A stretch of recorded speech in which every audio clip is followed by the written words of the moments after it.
English grammar को सीखने के दो तरीके होते हैं, एक हमारा होता है टेंस और एक हमारी होती है पार्ट्स ऑफ स्पीच। अगर आपकी इन दोनों में कमांड है तो आप कंप्रीहेंशन हो या PQRS हो, मतलब जितने भी टॉपिक होते हैं पूरे ग्रामर में सबके सब आपके कवर में आ जाएंगे। बट इनको इंपॉर्टेंट करने के लिए हमको केवल परिभाषाएं पर रटना नहीं आना चाहिए। ये नहीं कि नाउन की डिफिनेशन क्या होती रट के काम चला लिया, कोई उससे फायदा नहीं होगा। आज के जमाने में हमने पहला वीडियो पार्ट्स ऑफ स्पीच का अपलोड कर दिया है, अगर आप लोगों को लगे तो जाके देखिएगा वीडियो। वो वीडियो आप लोगों के लिए बहुत इंपॉर्टेंट है, मेरे यकीन मानिए। ये सेंटेंस हमने लिखे हैं, ये सेंटेंस है जरूर छोटे, बट इनसे आपका जो कॉन्सेप्ट है अच्छे से बिल्डअप हो जाएगा, मेरा भरोसा रखिए। अब क्या करेंगे आप लोग कि अपने नोट्स को अगर हो सके तो उठा के बैठिएगा, नहीं तो केवल इंटरटेनमेंट में देखिएगा वीडियो। अब जितनी बातें हम बताएंगे हो सकता है आप लोगों को आती हो, बट ये हमारा वादा है कि अगर आपको आती भी होंगी तो उससे भी नई बातें पता चलेंगी आज हमारे इस वीडियो में। चलिए चालू करते हैं इस वीडियो। और जितने भी सेंटेंस हमने लिखे हैं सारे के सारे आपके एग्जाम के लिए या ये कहें कि आपका कॉन्सेप्ट के लिए one of the most remarkable है। पहला सेंटेंस हमारा लिखा हुआ है सी कैन नॉट रन। ये सेंटेंस हमारे ये सीरीज हमारे एकदम बिगिनिंग के बच्चे की, मतलब जिसको ग्रामर आती ही नहीं है, जो ग्रामर से बहुत डरता है, उसके लिए है। देखिएगा अब हमने क्या बताना चाहा आप लोगों को कि ये लिखा है सब्जेक्ट और ये लिखी वर्ब। आप लोग पहचान नहीं पाते हैं क्या सब्जेक्ट होता है क्या वर्ब होती है। तो हमने आपको पहला वीडियो में बताया था, क्या बताया था, केवल 1 मिनट में कर लेते हैं रिवीजन मेरे भाई, ध्यान से देखिएगा। हमने कहा था कि अगर सेंटेंस के शुरुआत में सब्जेक्ट होता है तो 2 रूपों में होता है, एक होता है नाउन, एक होता है प्रोनाउन। इसके बाद हमारी वर्ब आती है। वर्ब को 2 पार्ट्सों में आपने बताया था, किसमें किसमें, एक हमारी होती है हेल्पिंग वर्ब, एक हमारी होती है मेन वर्ब। इसके बाद हमारा होता है ऑब्जेक्ट, किसमें किसमें, एक होता है नाउन में, एक होता है प्रोनाउन में। भाई अगर मतलब नियमित रूप से देखते रहेंगे तो जेन्युइन मानिए एक एक सेंटेंस आप लोगों को आएगा, ये मेरा वादा है। अब यहां पे लिखा हुआ है शी, इसका मतलब क्या है मेरे भैया, ये हमारी नाउन तो नहीं ना होगी, ये हमारा हो जाएगा प्रोनाउन। इसको हम कह देंगे प्रोनाउन, क्योंकि आपको पता है कि वर्ब के पहले केवल सब्जेक्ट आता है, 2 रूपों में होता है, नाउन में प्रोनाउन में। नाउन नहीं होगी, इसके बाद क्या आ गया, कैन आ गया। अब सुनिए मेरी बात कि इंग्लिश ग्रामर में 10 प्रकार की होती है मॉडल्स और 3 प्रकार की होती है सेमी मॉडल्स। देखिएगा can, could, will, would, shall, should, may, might, must, ought to, ये हमारी होती है मॉडल्स।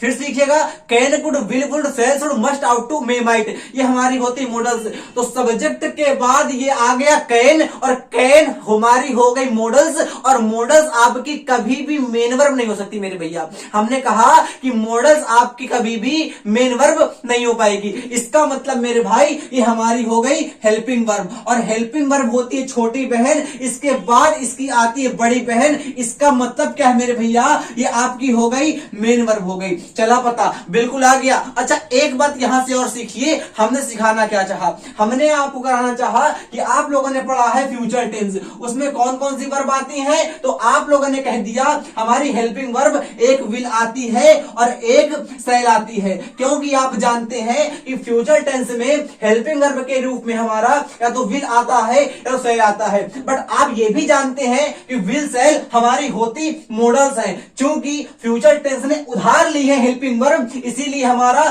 फ्यूचर टेंस नहीं होता है, याद रखिएगा। अब ये लिखा हुआ है हमारा हेल्पिंग वर्ब के बाद मेन वर्ब आ गई, फास्ट लिखा हुआ है। अब देखिएगा फास्ट किसके बाद आया है, तो मेन वर्ब के बाद आया है।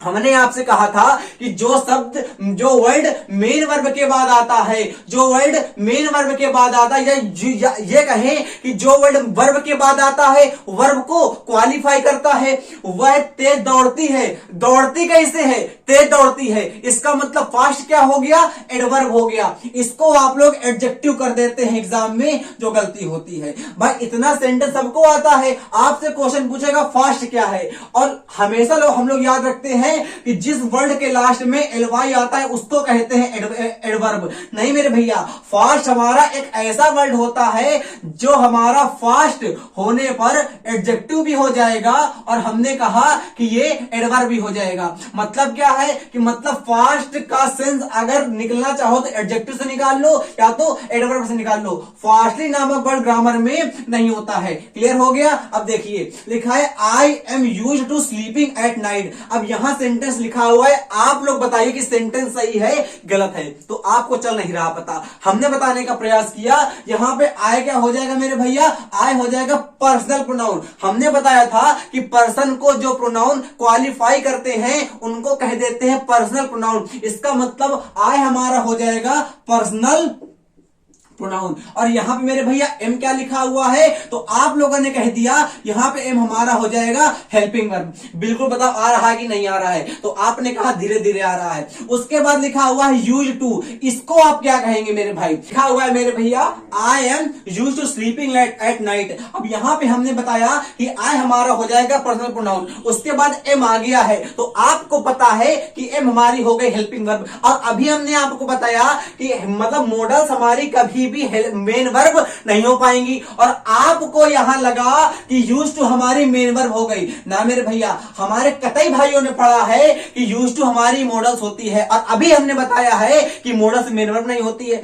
तो यूज टू क्या है, तो अब दिमाग में घंटी खटकी और यहां देखो स्लीपिंग आ गई। स्लीपिंग क्या है मेरे भैया, यहां पे जो स्लीपिंग लिखा हुआ है वो हमारी हो जाएगी आके जीरंट हो जाएगी। क्या हो जाएगी मेरे भैया, जीरंट हो जाएगी। और यहां पे एम नामक वर्ड हेल्पिंग वर्ब ना होके मेरे भैया हो जाएगा मेन वर्ब हो जाएगा, और यूज टू हमारा हो जाएगा एडजेक्टिव हो जाएगा। क्या हो जाएगा मेरे भैया, यूज टू आपका हो जाएगा एडजेक्टिव, और एड आपकी हो जाएगी प्रेपोजिशन, और नाइट आपका हो जाएगा नाउन। फिर समझिए मेरे भैया, हमने कहा आई एम लिखा हुआ है, आप लोग हमेशा कंफ्यूज रहते हैं। अब हमने बताया रट लिया आप लोगों ने कि भाई मेन वर्ब कभी भी मोडाल्स नहीं आ पाएंगी, और यहां पे एम को बताया, आप लोगों को चल गया पता कि मेन हमारा हेल्पिंग वर्ब है। नहीं, सेंटेंस पूरा पढ़ो तो यहां पे कुछ लोग स्लीपिंग कहेंगे हमारी होती है वर्ब होती है ना मेरे भैया। हम आपको बताएं जब भी इज के बाद, एम के बाद, आर के बाद है ना, और वास के बाद और वर्ब के बाद वर्ब की फोर्थ फॉर्म आती है, तो इसको कहते हैं हम लोग वर्ब कॉन्टिन्यूअस फॉर्म। बट यहां पे इजमार तो लिखा नहीं हुआ है, हाँ यहाँ पे एम तो लिखा हुआ है। अरे मेरे भैया यहाँ पे एम जो लिखा ना हुआ है वो एम मेन वर्ब का काम कर रहा है, यहाँ पे एम हेल्पिंग वर्ब का काम थोड़ा ना कर रहा है। अगर यहाँ पे एम हमारा हेल्पिंग वर्ब का काम करता तो हमारा स्लीपिंग जेन्युइन होता कॉन्टिन्यूअस की फॉर्म, मतलब की वर्ब की फोर्थ फॉर्म। यहाँ पे जो एम हमारा है मेन वर्ब का काम कर रहा है, इसलिए जो स्लीपिंग लिखा हुआ है हमारा हो जाएगा जीरंड। भैया जीरंड क्या होती है, जब भी हम लोग नाउन में आईएनजी लगा देते हैं, जब भी हम लोग वर्ब में आईएनजी लगा देते हैं उसको कहते हैं जीरंड। और जीरंड एक प्रकार की मेरे भैया नाउन ही होती है। आप लोगों ने पढ़ा होगा नाउन इक्विवेलेंट, नाउन के समान दिखने वाले। और हमने आपको लगभग 48 मिनट का एक वीडियो दिया था, उसमें बताया था कि नॉन फाइनेट वर्ब क्या होती हैं। समझ में आ गया बिल्कुल। अब ये देखिए सेंटेंस लिखा हुआ है I need you go, I need you. हमेशा रखते हैं कि नीड भी हमारी होती है सेम मॉडल्स। भाई सेम ही मॉडल्स आपकी 3 प्रकार की होती हैं, नीड होती है और आपका यूज टू होती है, एक और होती है। हमने कहा नीड क्या है, तो आप लोगों ने जिनने रटा है, जिनको पता है मॉडल सेम मॉडल्स, कह देंगे नीड हमारी सेम मॉडल्स है। और हमने बताया है कि नीड हमारी मतलब जो मॉडल्स होती है हमारी वो मेन वर्ड नहीं बन पाती है। अरे जो नॉलेज है उसको कम से कम पूरा करिए अपना, ऐसे अधूरा काम से नहीं है ना काम से ज्ञान चलेगा। हमने कहा नीड यहां पे हमारी हेल्पिंग वर्ब नहीं हो पाएगी।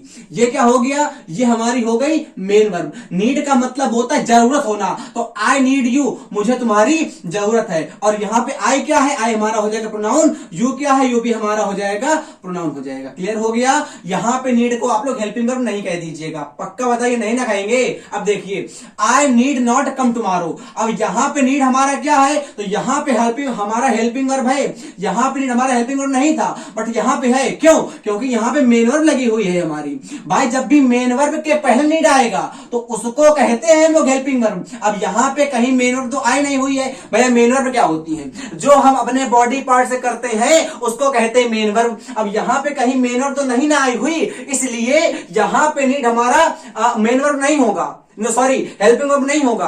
यहां पे नीड हमारा मेन वर्ब का काम करेगा। और अगर नीड के बाद हमारी कोई मेन वर्ब आ जाए और उसका रिलेशन दिखाती है तो उसको कहते हैं आके हम लोग मॉडल्स। बट यहां पे नीड आपका मतलब मेन वर्ब ना होके मॉडल्स होगा, तो यहां पे क्या हो गया, हेल्पिंग वर्ब हो गई। और कौन सी, तो मॉडल्स वाली। कौन सी मेरे भैया, तो मॉडल्स वाली हो गई। यहां पे नीड हमारा क्या हो गया, मॉडल्स वाली हेल्पिंग वर्ब। कम क्या हो गया हमारा, कम हो गया आके मेन वर्ब। ये लिखा हुआ है टुमारो, आप याद रखिएगा, टुमारो हो गया, डेली हो गया, स्टडी हो गया, इनको कहते हैं एडवर्ब ऑफ टाइम। ये सेंटेंस के हमेशा लास्ट में आते हैं, मोस्ट फ्रीक्वेंट। और आई हमारा हो गया प्रोनाउन आके। क्लियर हो रहा है? सेंटेंस देखिए, ही आउट टू कम लेट। अब यहां पे आउट लिखा हुआ है और हमेशा रखते हैं कि ought to ought to ought to नहीं होता मेरे भैया, आउट के बाद हमारा इन्फिनिटिव आता है। सुनिएगा कि आउट के बाद हमारा इन्फिनिटिव आता है, इसलिए ये आउट टू ना कह के इसको हम लोग कहेंगे टू कम। देखिएगा, ये आउट के बाद टू मत याद रखा करिए,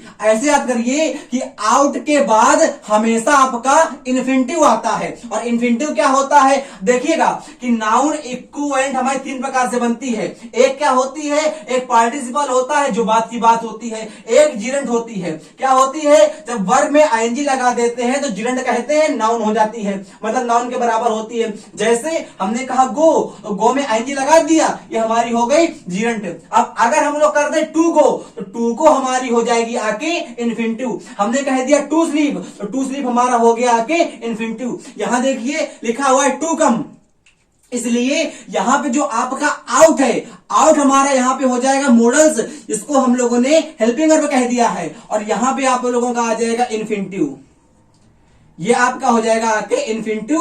और लेट क्या हो गई? लेट हमारी हो गई मेन वर्ब हो गई। समझ में आ गया भैया? बिल्कुल बताइए। अब देखिए सेंटेंस लिखा हुआ है, he used to come late. जो आउट का होता है रूल वही होता है यूज्ड का, यूज्ड के बाद भी हमेशा इन्फिनिटिव आता है, इसलिए ये हमारी हो गई मॉडल्स, इसको हम लोग कह देंगे हेल्पिंग वर्ब। और टू कम हमारा हो गया आके इन्फिनिटिव और लेट हमारा हो गया आके मेन वर्ब। अगर मेन वर्ब ना कह पाए तो एडवर्ब कह दीजिए। अब देखिए यहां पे समझ पा रहे हैं कि नहीं, पक्का बताइए भाई। लेट क्या होगा यहाँ पे? लेट हमारा मेन वर्ब हो पाएगा कि नहीं हो पाएगा? ना कह पाए तो एडवर्ब कह दीजिए। वैसे एडवर्ब कहना ज्यादा उचित रहेगा, क्योंकि मेन वर्ब सेंटेंस लास्ट थोड़ी ना आती है, मेन वर्ब सेंटेंस के लास्ट में थोड़ी ना आती है, आता है एडवर्ब, इसलिए इसको यहाँ पे एडवर्ब कहने ज्यादा हमारा उचित रहेगा। ये देखिए sentence, he has been to London. अब जिन्होंने नहीं पढ़ा होगा वो कहेंगे ये सेंटेंस गलत है। क्यों? क्योंकि हैज बीन लिखा हुआ है, और हैज बीन हमारी होती है प्रेजेंट परफेक्ट कॉन्टिन्यूअस की फॉर्म, उसके बाद हम लोग आईएनजी वाई लगाते ही लगाते हैं ना भैया ना। ये सेंटेंस सही है, आप लोगों ने पढ़ा पूरा नहीं है। ये हमारा हो जाएगा प्रोनाउन, और ये हमारी हो जाएगी आगे बोलेगा, ये हमारी हो जाएगी आगे हेल्पिंग वर्ब। और बीन होती है बी की थर्ड फॉर्म। आपको पता ना है कि बी होता है, फिर बीन होती है, और फिर हमारी बीन होती है, और फिर होती है बेइंग, है ना। और इस प्रकार आपकी चलती है फॉर्म। इस प्रकार यहाँ पे हमारा बीन ये वर्ब की थर्ड फॉर्म है। और किस वर्ब की? बी वर्ब की। बी मतलब क्या होता है? होना होता है। तो ये मेन वर्ब की थर्ड फॉर्म लिखी हुई है। और टू हमारा आ गया आके प्रेपोजिशन, और ये लग गया आगे लंदन हमारा नाउन लग गया आके। क्लियर हो पाया? पक्का बताइए। ये सेंटेंस देखिए, I know you, I knew you, I known you. Know क्या है? नोन मेन वर्ब की फर्स्ट फॉर्म है, न्यू क्या है? सेकंड फॉर्म है। ये दोनों सेंटेंस सही है, ये भी सही ये भी सही। क्यों? क्योंकि आई के बाद आई के बाद अगर नो आता है, आई के बाद वर्ब की फर्स्ट फॉर्म आती है, तो उसको कह देते हैं मेन वर्ब की फर्स्ट फॉर्म। वो सेंटेंस हमारा होता है प्रेजेंट इंडेफिनिट। हम सब बता चुके हैं आपको वर्ब वाले वीडियो में। उसके बाद लिखा हुआ है न्यू। अगर सेकंड फॉर्म आती है तो उसको कह देते हैं पास्ट इंडेफिनिट टेंस। इसलिए ये आपका दोनों सही है, बट ये थर्ड सेंटेंस गलत है। क्यों? क्योंकि आई नोन होता ही नहीं है। वह देखिए वर्ब की हमारी होती है फिफ्थ फॉर्म। फर्स्ट हो गई, second, third, fourth, fifth. Main verb की थर्ड और फोर्थ फॉर्म ऐसी होती हैं जिनके बाद हेल्पिंग वर्ब आना जरूरी होता है। अगर थर्ड और फोर्थ फॉर्म के पहले हेल्पिंग वर्ब नहीं आई है तो हमारी थर्ड फॉर्म गलत होती है। जैसे हमने आपसे कहा, अगर मान लीजिए रेड कह दिया, और रेड को आप लोग अगर वर्ब की थर्ड फॉर्म कंजक्ट कर रहे हैं तो उसके लिए हैज या हैव आएगा ही आएगा। मान लो हमने आपसे रीडिंग कह दिया, और रीडिंग आप लोग वर्ब के उससे ले रहे हैं, नाउन के उससे नहीं ले रहे हैं। मतलब क्या है कि रीडिंग आपका तब जीरंट ना होके हमारा वर्ब का काम कर रहा है। तो इसके पहले यहाँ पे हमारा इस एम आर बास द्वारा आना मोस्ट इंपॉर्टेंट होता है, इसलिए यहाँ पे आपका नॉन के पहले है हमारा आएगा। लिखा हुआ है आई वुड वर्क हार्ड। अब यहाँ पे वुड क्या हो गया, वुड हमारी हो गई आके हेल्पिंग वर्ब, और इसको हमने मोडाल्स कह दिया। वर्क हमारी हो गई आके बोलेगा, वर्क हमारी हो गई आके मेन वर्ब, और हार्ड आपका हो गया आके एडवर्ब हो गया। क्यों?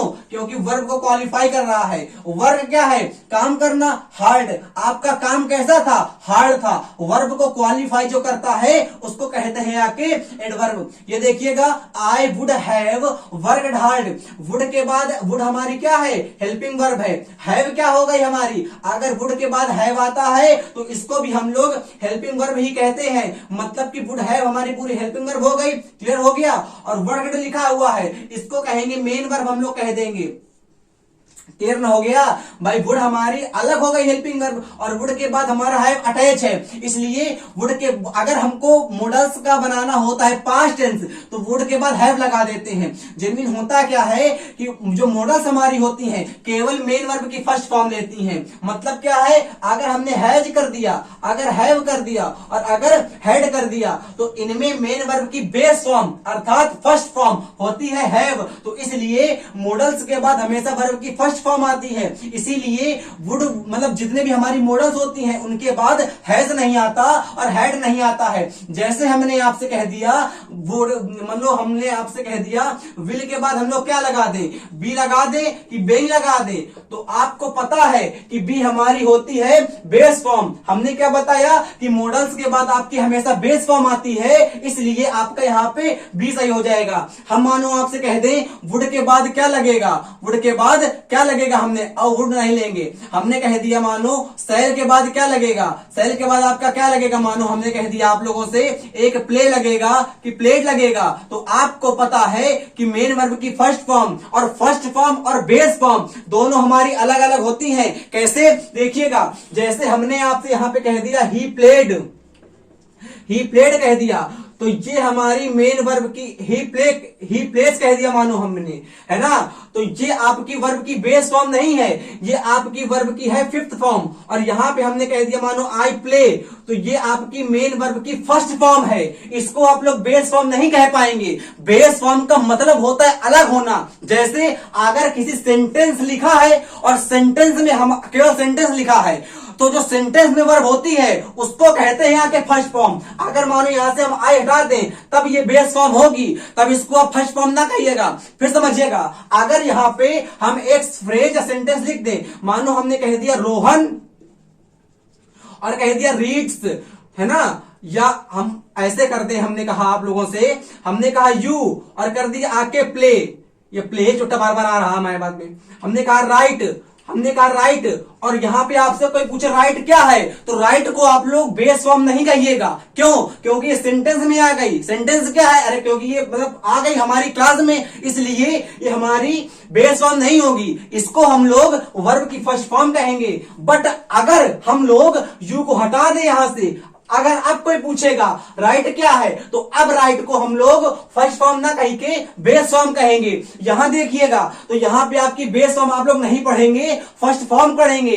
तो मेन जो मॉडल्स हमारे होते हैं उनके बाद मेन वर्ब की फर्स्ट फॉर्म आती है, बेस फॉर्म नहीं कहिएगा, गलत कहते हैं हम लोग। मॉडल्स के बाद वर्ब की कौन सी फॉर्म आती है, फर्स्ट फॉर्म, बेस नहीं कहिए, किताब में गलत होता है। तो प्ले हमारी हो गई, प्लेट नहीं हो गया। अगर यहां पे हम लोग हैव लिख देते तो जो हमारी प्लेट आता वो हैव के अकॉर्डिंग आता, तो हमारा प्ले गलत होके प्लेट सही होता। वही हमने आपको यहां बताया है। ये सेंटेंस देखिएगा, आई एम इन्फॉर्म्ड और आई एम टायर्ड। इसमें आपको बताना है कि पैसिव क्या है। आप लोगों ने पैसिव पढ़ाना है, पैसिव जिसमें थर्ड फॉर्म लगती है। अब बताइएगा कि इसमें हमारा कौन सा पैसिव है, तो आप लोगों ने कहा कि इसमें हमारे दोनों पैसिव हैं। ना भैया ना, भाई देखो पैसिव का मतलब होता है दो आदमी, एक हमारा काम करवाता है, एक हमारा काम करता है। भाई पैसिव का अगर कतई एकदम निम्न लेवल से मीनिंग लेंगे तो पैसिव में दो आदमी होते हैं, दो हमारे, एक ऑब्जेक्ट होता है, एक सब्जेक्ट होता है। क्लियर हो गया। जैसे मानो एक हम हो गए, एक आप हो गए, तो आप हमसे कोई काम करवाएंगे या हम आपसे कोई काम करवाएंगे, तो हम दोनों पैसिव बन सकते हैं, बट हम अपने आप से तो कोई काम करवा नहीं पाएंगे। तो देखिएगा यहां पे लिखा हुआ है आई एम इन्फॉर्म्ड। अब हमको किसी के द्वारा इन्फॉर्म करवाया जाएगा कि नहीं, बिल्कुल बताइए। अगर हम कहें कि हमको इन्फॉर्म करवाया गया तो जेन्युइन है कि हम किसी के द्वारा इन्फॉर्म करवाए जाएंगे, और जब हमको कोई इन्फॉर्म करवाएगा तो इसको पढ़ेंगे आके मेरे भैया मेन वर्ब की थर्ड फॉर्म। क्या पढ़ेंगे? मेन वर्ब की थर्ड फॉर्म। और आपको पता है कि पैसिव में हमेशा हमेशा हमेशा ब्रह्मा जी ने बताया है मेन वर्ब की थर्ड फॉर्म आती है।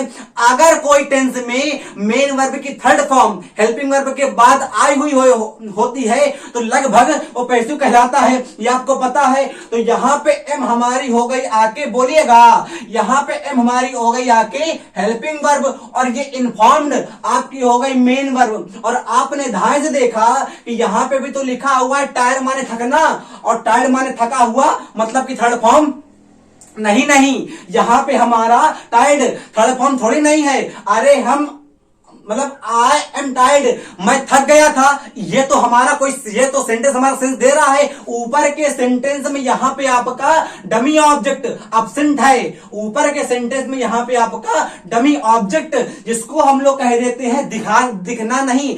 डम का मतलब होता है धुंधला, दिखाई न देने वाला ऑब्जेक्ट हमारा होता है डमी ऑब्जेक्ट। एग्जामिनर करता क्या है, उसको कर देगा एब्सेंट, और आपसे अगर हो गया तो पूछ लेगा बताओ मेरे भैया कि इन्फॉर्म्ड क्या है, और अधिकतर मेरे भैया कह देंगे मेन वर्ब की थर्ड फॉर्म, और वो तो सही हो जाएगा। क्यों? क्योंकि यहां पे हम लिख दें अगर बाय यू, तो अब सेंटेंस आपका कंप्लीट हो गया। कैसे? देखिए पढ़िए, I am informed by you. अब आई एम इन्फॉर्म्ड अगर हम यहां पे बाय यू कर दें तो ये आपका हो जाएगा डमी ऑब्जेक्ट, और एग्जामिनर पता है आपको करता क्या है कि बाय यू को एब्सेंट कर देगा, और आपसे पूछेगा कि बताओ भैया अब क्या है, तो अंधी मार दोगे और कह दोगे कि हाँ थर्ड फॉर्म हो जाएगा। याद रखिएगा। और इसको अगर पूछ लेगा तो भी कहोगे थर्ड फॉर्म हो जाएगा। यहां पे टायर्ड हमारा थर्ड फॉर्म नहीं है, यहां पे ये हमारा हो जाएगा आके एडजेक्टिव, और यहां पे जो एम है एम हमारी हो जाएगी आके मेन वर्ब, क्योंकि हमको कोई थकाएगा नहीं, हम अपने आप में भी थक सकते हैं। इसलिए यह सेंटेंस में आपका जो टायर्ड लिखा हुआ है वो तो आपका एडजेक्टिव है, बट इस सेंटेंस में मेरे भैया इन्फॉर्म हमारी हो जाएगी मेन वर्ब की थर्ड फॉर्म। ऊपर वाला सेंटेंस आई एम इन्फॉर्म्ड ये पैसिव है, और नीचे वाला सेंटेंस पैसिव हमारा नहीं है। नहीं देखिएगा, राधा स्केयर्स मी। अब यहां पे आपको बताना है हमारा, हम इरेज करना चाहते हैं, यहां पे आपको बताना है हमारा कि इसमें क्या लगेगा, है ना। इसमें जो हमने फिल इन द ब्लैंक्स दिए हैं इसमें आपका क्या क्या आएगा, देखिएगा कि इनसे आपका जो कॉन्सेप्ट है और अच्छा होगा। एक चीज सुनिएगा, एक हमारी होती है ट्रांसिटिव वर्ब और एक हमारी होती है आके इंट्रांसिटिव वर्ब। ये दोनों क्या होती हैं सुनिएगा। भाई आपने सुना है अगर किसी आदमी के ऊपर भूत चढ़ जाता है तो अपने बाद वाले को इफेक्ट करता है नहीं करता? आपने कहा बिल्कुल। सुनो मेरी फ्रेंड बताएं, अगर मेरे ऊपर चुड़ैल चढ़ गई तो जेन्युइन है हम आके, अगर मेरे पास कोई खड़ा होगा तो उसको थूर दें कायदे से। मतलब क्या है कि जो भूत चुड़ैल होती है वो आपकी होती है आपके ट्रांसिटिव वर्ब, जो आपकी विच, देखिएगा WITCH, विच का मतलब होता है चुड़ैल, है ना। और अगर बिच कर दें तो बिच का मतलब होता है dogs wife, the wife of dog. हमने कहा विच का मतलब क्या होता है, चुड़ैल होता है। जो ट्रांसिटिव वर्ब होती है हमारी होती है चुड़ैल। मतलब क्या है, इसके बाद जो आता है उस पे इफेक्ट करती है, कुल मिलाकर बात देती है। अगर हमको ट्रांसिटिव वर्ब को फाइंड करना है तो आप चुड़ैल को फाइंड कीजिए। ट्रांसिटिव वर्ब के बाद क्या आएगा आपको नहीं पता, इतना पता है उसके बाद जो कुछ आएगा उस पे इफेक्ट करेगी, और जो इफेक्ट करेगी होगी ट्रांसिटिव। आप लोग इसमें मत जाइएगा क्या होती है ट्रांसिटिव क्या होती है इंट्रांसिटिव, ये कंफ्यूज करने के लिए दिया होता है। इसको समझना चाहिए कौन होती है चुड़ैल कौन चुड़ैल नहीं होती है। देखेगा एग्जांपल में हमने आपसे मानो कह दिया, आपसे हमने कहा राम, हमने कहा गोज, और कह दिया टू, और कह दिया अमेरिका। किसकी अमेरिका? अमेरिका। अब यहां देखो, यहां पे गोज पूछ लिया, अब हमसे कोई पूछ लेगा गोज हमारा क्या है, ट्रांसिटिव है कि इंट्रांसिटिव है, हमारे दिमाग की बत्ती हो जाए गुल, हमको पता ही नहीं है। अरे ना जानो क्या होती है ट्रांसिटिव क्या इंट्रांसिटिव, आप जानो क्या होती है चुड़ैल और क्या चुड़ैल नहीं। यहां देखिएगा, अब राम अमेरिका जाता है, अब जब राम अमेरिका जाता है तो क्या अमेरिका अधियाता है? अगर राम अमेरिका जाएगा तो अगर अमेरिका पलट जाए तो इफेक्ट पड़ता है अमेरिका पे। अगर जब राम जी, अब भगवान थोड़ी ना है, लड़का ना होगा, अब जब राम अमेरिका जाता है तो अमेरिका पे कोई इफेक्ट नहीं पड़ेगा। हाँ, उसकी जनसंख्या एक बढ़ेगी, नॉमिनल पे उसकी जनसंख्या पे इफेक्ट पड़ेगा, उसकी जनसंख्या पे थोड़ी ना पूछ रहा है, पूछ रहा अमेरिका पे क्या इफेक्ट पड़ेगा। तो जब राम अमेरिका जाएगा तो अमेरिका पे कोई इफेक्ट नहीं पड़ेगा। और जब भी किसी वर्ब के बाद उसके आगे वाले सब्जेक्ट, उसके आगे वाले कुछ भी लिखा रहे, इफेक्ट ना पड़े, तो वो होती है इंट्रांसिटिव वर्ब। इसलिए यहां पे गोज हमारा ट्रांसिटिव ना होके इंट्रांसिटिव हो जाएगा। और याद रखिएगा कि इंट्रांसिटिव वर्ब का पैसिव हम लोग नहीं बनाते हैं, वो पाकिस्तानी कुत्ते बना देते हैं। ट्रांसिटिव वर्ब का पैसिव बनता है। अब ट्रांसिटिव वर्ब क्या होती है उसको देखिएगा। हमने आपसे कह दिया राम ईट्स मैंगो, है ना। अब ध्यान सुनिए भैया, हमने कहा राम ईट्स मैंगो। अब आपसे किसी ने पूछ लिया कि सज्जन आदमी ने कि ईट्स हमारी क्या है, ट्रांसिटिव वर्ब है कि इंट्रांसिटिव वर्ब है, आपको पता ही नहीं। अब जब देखो ध्यान से, इसकी हिंदी निकालो, राम आम खाता है। अब जब राम आम खाएगा तो राम आम अधियाएगा, मतलब क्या है, अगर चुड़ैल आएगी तो उसके बाद जो लिखा रहेगा उस पर इफेक्ट पड़ेगा। और जब भी चुड़ैल के आने के बाद अगर उसके बाद वाले पे इफेक्ट पड़ता है तो वो होती चुड़ैल। और चुड़ैल कौन सी होती है? Transitive verb. मतलब क्या है कि मेरे भैया ये ईट्स आपकी यहां पे इंट्रांसिटिव ना होके ट्रांसिटिव हो जाए। क्या हमने बताया कि ट्रांसिटिव वर्ब के बाद जो आता है, ट्रांसिटिव वर्ब के बाद जो आता ना है उसको कहते हैं ऑब्जेक्ट। उसको क्या कहते हैं? ऑब्जेक्ट कहते हैं। और याद रखिएगा कि ट्रांसिटिव वर्ब के बाद कोई भी प्रेपोजिशन नहीं आती है। अरे वाह मेरे भैया, हमने कहा आप लोगों से कि इंट्रांसिटिव के बाद हमेशा प्रीपोजिशन आएगी, है ना। इंट्रांसिटिव के बाद हमेशा प्रीपोजिशन आती है और ट्रांसिटिव के बाद प्रेपोजिशन नहीं आती है। याद रखिएगा कि ट्रांसिटिव वर्ब बराबर चुड़ैल, चुड़ैल बराबर अपने बाद वाले पे इफेक्ट करेगी, अगर करेगी ट्रांसिटिव कहलाएगी। और ट्रांसिटिव वर्ब के बाद याद रखे, सुनो कान खोल के, ट्रांसिटिव वर्ब के बाद कोई प्रीपोजिशन नहीं आती है। अब यहां देखो, राधा स्केयर्स मी, जब राधा मुझे डराती है, स्केयर्स का मतलब डरना होता है या पवित्र करना, है ना। जब वो करेगी तो इफेक्ट पड़ेगा नहीं पड़ेगा? अरे काहे पड़ेगा। अब यहां मानो स्केयर का मतलब डरना हो गया, है कि नहीं, डरना हो गया। अब जब राधा मुझे डराएगी तो इफेक्ट पड़ेगा, अगर पड़ता है, आप फट्टू हो तो लगा देना टू। क्यों? अरे फट्टू मतलब क्या हो सकता है? डरपोक, टाइड, टिमिड। अब देखो यहां पे अगर इंट्रांसिटिव वर्ब के बाद प्रेपोजिशन आती है, क्या मतलब, क्या मतलब? ये मतलब कि ट्रांसिटिव के बाद नहीं आएगी। और ट्रांसिटिव अगर आप इसको समझेंगे तो नहीं लगाएंगे ना, और इंट्रांसिटिव देंगे तो लगा देंगे टू। और जेन्युइन है क्या कि यहां पे टू हमारा लगेगा तो आई स्कर्स टू मी हो जाएगा। अब कोई डर ही जाएगा यार, है कि नहीं, जेन्युइन सी बात है। अब राधा इज स्केयर्ड मी, अब यहां बताइएगा, अभी हमने आपको बताया है कि अगर is am are was were has have had do did done, फिर सुनिए, is am are was were और do does did has have had will would can could must ought to, इन सबके बाद अगर थर्ड फॉर्म आती है sentence हमारा होता है पैसिव वॉइस। इसके बाद क्या आ गया? स्केल्ड आ गया। तो यहां पे आपका बाय लगेगा और ये सेंटेंस आपका हो जाएगा आके पैसिव वॉइस। समझ में आ गया? अरे इसी को तो हमने ऊपर एक्सप्लेन करा था अभी। अब यहां देखिए, राधा लव्स कृष्णा। अरे भाई साहब, अरे भैया बताओ, अगर राधा नामक लड़की, अब पहले के नहीं अभी वाली, राधा नामक लड़की कृष्णा से प्यार करती है तो उस पे इफेक्ट पड़ेगा नहीं पड़ेगा? अगर आपसे पूछ लिया गया कि लफ्ज हमारी क्या है, ट्रांसिटिव वर्ब है कि इंट्रांसिटिव वर्ब है, आप जानते नहीं है, आप ये जानते हो कि लफ्ज हमने बताया है कि ट्रांसिटिव बराबर चुड़ैल, अगर ट्रांसिटिव वर्ब हमारी चुड़ैल होगी। अब जेन्युइन बताओ यार, अगर कोई किसी से प्यार करेगा तो उस पे इफेक्ट पड़ेगा नहीं पड़ेगा? अरे पड़ेगा नहीं पड़ेगा, तो आपने कहा पड़ेगा। और जब जब भी इफेक्ट पड़ता है तो होती है ट्रांसिटिव, और ट्रांसिटिव वर्ब के बाद मेरे भैया कोई प्रीपोजिशन नहीं आती है। अरे धाए, इसके बाद कोई प्रीपोजिशन नहीं आएगी। आपसे कोई प्यार करेगी, आपसे कोई प्यार करेगा तो आप पे इफेक्ट पड़ेगा, आपके दिल के गब्बारे वोल्केनो फूट जाएगा, ज्वालामुखी फूट जाएगा। इसका मतलब क्या है कि आप पे इफेक्ट पड़ा, और जब भी आप पे मेरे भैया इफेक्ट पड़ेगा तो हमारी प्रीपोजिशन नहीं आएगी। वही ने समझाया हमने कि राधा लव्स कृष्णा। अब जब राधा कृष्णा को प्यार करेगी तो कृष्णा पे इफेक्ट पड़ेगा, तो यहां प्रीपोजिशन नहीं आएगी। देखिए, राधा एक्यूज्ड मी, अब यहां पे हमारा एक्यूज क्या हो गई, मेन वर्ब की सेकंड फॉर्म हो गई। अभी बताया हमने कि अगर ईडी वाली फॉर्म सब्जेक्ट के बाद आती है डायरेक्ट तो उसको कहते हैं हम लोग पास्ट इंडेफिनिट टेंस। तो राधा एक्यूज मी, अब बताइए यहां पे क्या लगा दे, तो यहां पे क्या लगेगा, यहां पे हमारा ऑफ लग जाएगा। होता है क्या है कि हमारी कुछ होती है फिक्स प्रीपोजिशन,